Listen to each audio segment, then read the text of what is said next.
welcome to Big Mike's Real Reviews. This is Big Mike, and today I'm going to be covering the third episode of Marvel Studios' What If, entitled What If the World Lost Its Mightiest Heroes. This episode was really decent. I enjoyed it. I'm going to get this out of the way first. I'd probably give it about an 8 out of 10. I did enjoy this episode. It was kind of like a murder mystery, or a whodunit, as you will. You know what I mean? So it was a pretty good episode. I really enjoyed it. And now I'm going to get into some spoilers because I kind of want to break this episode down. So you have been warned. Here's your spoiler warning, and I'm going to get into it now. So when we get into this episode, the Watcher is speaking, of course, because he narrates the episodes, mostly just the beginning and the end of the episodes. So he was telling the story of how the Avengers came together. He was like, well, that's what happened in one universe. Well, not necessarily in this one. So it seems like the Avengers were getting taken down one by one. First of all, Stark. We open up in Iron Man 2, where Tony was being affected by this virus.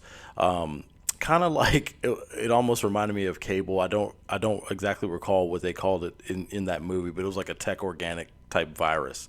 And the scene in the donut shop where he meets with Fury and Black Widow comes in and injects him to help, calm that down until he can figure out how to, completely get over that ailment. But in this episode, whatever was in the syringe kills Tony, and so he's dead. So we're like, okay, Tony's dead. Like, what's going on? So they get to Tony first.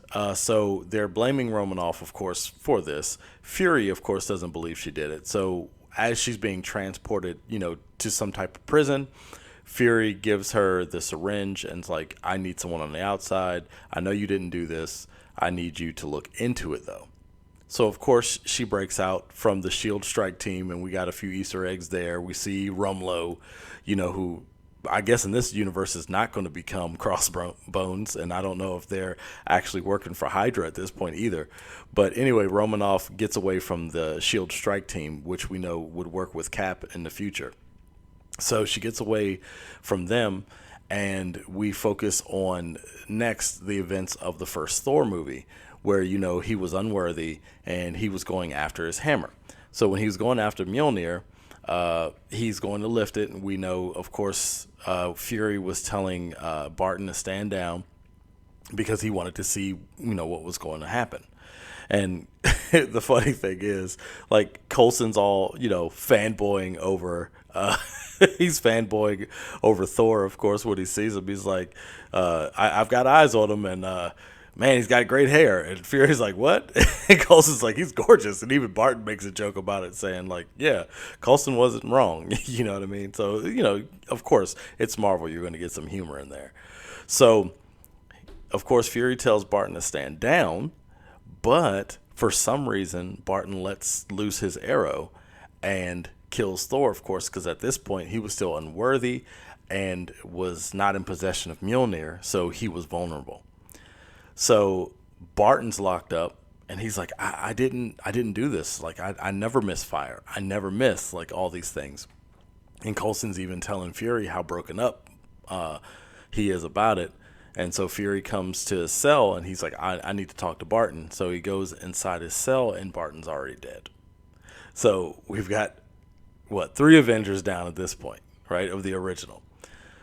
So, and of course, at this point, we don't even have a Cap.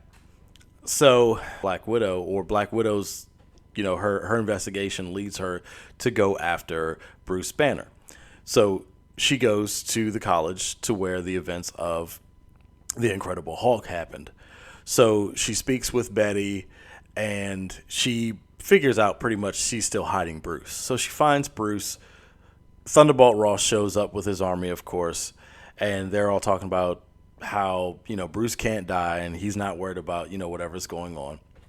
And so anyway, the army attacks, and because Ross didn't even tell anyone to shoot. He was like, well, who shot? Because they shot Bruce, and, of course, at that point, he turned into the Hulk. And he's fighting the army like he did in the Incredible Hulk. And then it was pretty graphic, I think, for, this animated series. The Hulk starts to, blow up like a balloon and then like explodes. It was kind of like graphic. And so now the Hulk is dead. So now we get more investigating by Black Widow, and she needs to get into Shield files, of course, because she's escaped, but Fury kind of had his hands tied at this point. So she contacts Coulson. He gives his password to Natasha so she could get into the files, which was like hashtag Steve, I love Steve, Steve, or something like that, because we know that Coulson really, really liked Captain America. So she gets into the files and she hears, something behind her, and she ends up losing her life in this fight as well. And before she's going to call Fury before then, and then right before she is taken down, she yells to Fury that it's hope. It's all about hope, because when she opens the files, you do see a picture of Janet Van Dyne, Hope Van Dyne, which we know to be Wasp, but apparently in this universe she was already working with Shield. So, and between all of this, Loki comes to Earth, and he threatens Earth. He was like, someone on this planet has killed my brother, the Crown Prince of Asgard, and if you don't produce his killer, we're going to declare war on the Earth. And Fury happens to buy 24 hours from Loki, so he bides the time. And at this point, when he's listening to the last words of Natasha, it's all about hope, he gets an idea. And Coulson tells him, there's no Avengers left, or you're the only Avenger left. And he's like, I'm not the only Avenger left. And he opens his glove box and he takes out the pager. We know that's how he contacts, Captain Marvel. But he gets to thinking a little more and he puts it away. He's like, he doesn't need it at this point. He was like, either you make a pact with a god or a deal with the devil. So he goes to see Loki, and Loki is being guarded by the Destroyer armor. So he goes to see Loki, and then we see Fury show up at Hope Van Dyne's gravesite. And then the true killer is revealed to be none other than Hank Pym in a modified version of the Yellow Jacket armor. It was kind of like an Ant-Man / Yellow Jacket armor that Hank Pym was wearing. So what that meant about it all being about Hope, and Hope died on a Shield mission, that just drove Hank over the edge, and he wanted to take out the Avengers because he wanted Fury to suffer as he suffered. So he goes to kill Fury, and Fury's just wiping the floor with whatever Hank's doing, like trying to shrink down, trying to, use his powers or whatever. And Fury's just destroying him. And then he was like, you're pretty spry for an old guy, And then, Fury starts to multiply. He's floating. And, at this point, you get it. It's like, yeah, he went to see Loki.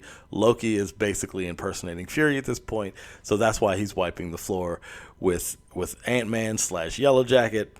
And everyone gets what they want at this point, which they got Thor's killer, or the killer of the Avengers, which ended up being Hank Pym himself. I didn't see that one coming, to be honest with you. You find out, like, the syringe, there was, none of the medicine that was supposed to come out for Tony came out. They show you everything. Like, they show you it was actually Ant-Man inside that syringe, and he came out and wreaked havoc inside, Tony's body, and that's how he died.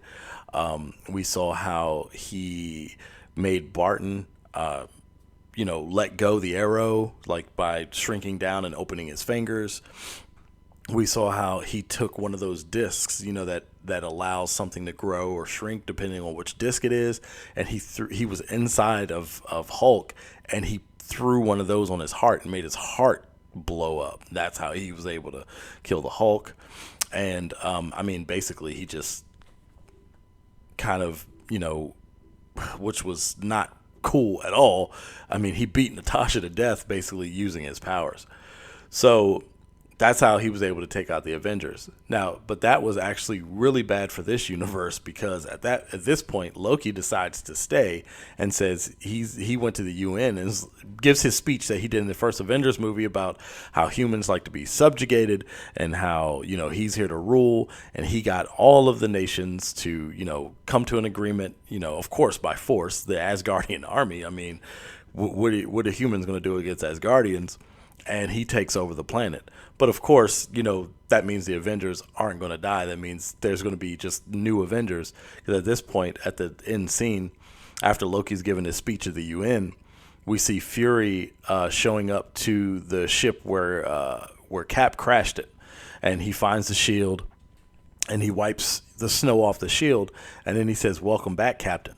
Now, at first, you're supposed to be led to believe that he's talking about, of course, Captain Rogers or Captain America. But he turns around and you see Captain Marvel standing there. So Carol's there and she's like, okay, where's the fight? And as we know, Carol is strong enough to take out Loki lickety-split, because she would have took out Thanos in Endgame. We saw that. Like, he was fighting her hard and she was just like, whatever, dude. So at this point, we know, I mean, even if it's just Captain America and, I think Carol could probably just do it herself, really. I don't know if she would just need to take out Loki and the rest of the Asgardians would leave, or how that would work. But Carol's definitely strong enough to do it on her own, basically. But I really did enjoy this episode. I thought it was really a cool take. I'm really enjoying What If. I like the different takes on the different universes that they have going on. I'm interested to see where they're going from here. This was episode 3. We still have 6 more episodes to go, because this season was supposed to be 10 episodes, but they moved one of the episodes to next season. So we're only getting 9 this season. So I'm still excited for the next 6 episodes. And I really just, am excited to see what's going to happen from here. So with that being said, that's going to be the end of the video. I'd love to hear your thoughts in the comments down below. And if you haven't already, click that subscribe button. And if you're feeling extra generous, give this video a like. It's much appreciated. And don't forget to hit that bell to be notified of all my latest content. And once again, thanks for watching, and see you next time.